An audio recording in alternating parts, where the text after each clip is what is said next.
Fake tears at the border. How my Democrats betrayed the workers and families they pretend to defend by Darren Ray Fonso. Everett, Washington 1. The human cost they refuse to see. I'm a lifelong American worker who spent decades in hospitals, construction sites, and fields that built Washington's wealth. When I was hurt on the job, I expected my state's party of workers to stand with me. Instead, I was pushed into a pro-SE fight for survival, told to navigate a rigged workers' comp system alone or end up homeless.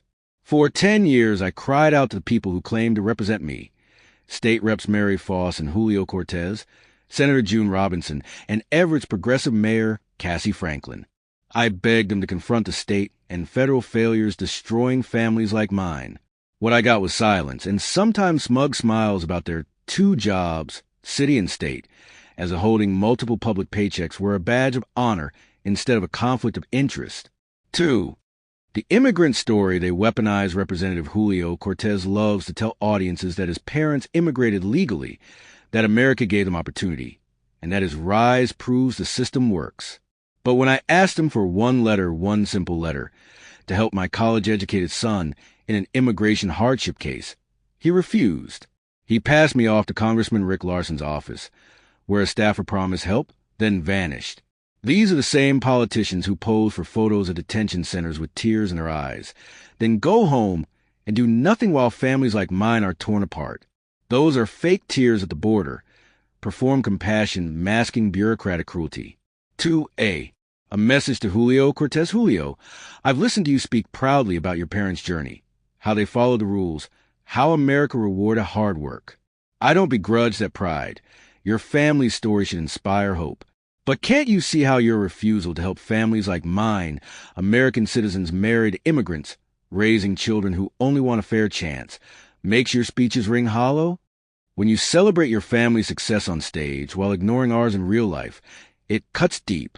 To us, your American dream feels less like proof of opportunity and more like proof that empathy in politics stops at your own doorstep.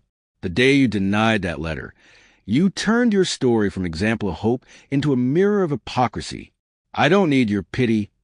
Julio, I needed your representation. And every time you brag about where you came from, remember the neighbors you've chosen not to see. 2B. The broader disconnect, it isn't only Julio or the Latino Civic Alliance that disappoints me. Across Washington, a new class of politically connected business owners, some working while undocumented themselves, have learned to speak the language of diversity while siding with the same corporate interests that exploit workers of every background. They call themselves community leaders, yet when someone like me stands up for injured workers and fair labor standards, they look down their noses as if defending workers were bad for business. What they don't see is that the fight I've waged for more than a decade is for them too, for safer workplaces, honest compensation, and human dignity that shouldn't depend on a tax ID or a campaign donor. Until we all stop protecting the comfort of the business class and start protecting labor again, none of us are truly free. 3. The party that lost its compass my fight began in 2011, when Washington State offered no PTSD coverage for police or first responders, and no presumptions for firefighters, nurses, or other frontline workers. Over the years, Olympia managed to extend those protections to some, and that's progress. But the rest of us injured under the state-funded workers' comp system are still voiceless. Washington self-insured corporations, Boeing, Amazon, the hospital giants, already have their own Landy Ombudsman to protect their injured employees. But every other worker covered under the state fund, public employees, small business laborers, and citizens like me, has no ombudsman at all. That means when a doctor falsifies a report or a claims manager buries evidence, we have no advocate, no investigator, and no recourse. Those doctors live under state-granted immunity, free to deny care while lawmakers look away. For over a decade, legislators have promised to fix it. Mike Sells and Jason Call told injured workers they were working on creating an ombudsman. 10 years later, no ombudsman, no reform, no accountability. And the personal betrayals piled up. Representative Mary Foss, who lives only blocks from me, responded to my pleas for help with a court filing that accused me of harassment. I couldn't afford to fight it.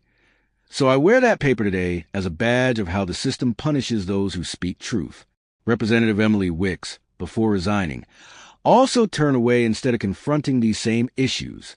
Jason Call publicly dismissed me as unhinged when a Green Party organizer from another state, Bo Forte, tried to raise my case nationally. Call attempted to silence him through a harassment claim that Bo later defeated in Snohomish County Court. This is how dissent gets buried in Washington, by paperwork, whispers, and cowardice. For the wider circle of hypocrisy, the betrayals didn't stop locally. The self-proclaimed socialist Kshama Sawant built her career shouting about worker solidarity, yet never lifted a hand for injured or disabled workers. Our revolution, born from Bernie Sanders' campaign, urged people like me to vote for Republican work comp attorney Scott Staff, a log cabin Republican who defended the very corporate system that crushes injured labor. They also backed Tamborine Borrelli, another supposed progressive who ultimately echoed Trump's agenda. And through it all, Senator Patty Murray and Washington's congressional Democrats watched quietly from D.C. while families like mine begged for representation that never came. This isn't a movement. It's a monopoly of careerists who have learned to mimic the language of justice while serving the same corporate donors that bankroll both parties. 5. The consequences of silence while Washington's whole WA Democrats were busy congratulating themselves for climate grants and housing headlines. The working class was bleeding out. Injured state fund workers left to battle an unaccountable landy bureaucracy. Families like mine trapped in immigration purgatory. Mental health systems collapsing under political neglect. Their inaction opened the door for Trump's America, the new Nazi war on brown labor, to rise again. Every time Democrats choose slogans over reform, they feed the fire they claim to fear. 6. What representation should mean representation isn't a photo op or a resume line. It's standing with the people who have nothing left but the truth. It's writing the letter. It's calling out your own party when it betrays its values. It's creating a true state ombudsman for the state fund workers. Comp system, so every injured worker has an advocate, not just those employed by Boeing or Providence. It's replacing performative empathy with enforceable rights for workers and immigrant families alike. 7. My pledge, I'm not here to burn down democracy. I'm here to rebuild its honesty. I'll keep using my songs, my words, and my story to remind the state that the real Washington isn't the one on campaign flyers. It's the one where men and women who gave their labor now live in pain and paperwork, waiting for someone in power to remember we exist. Until they do, I'll keep calling foul.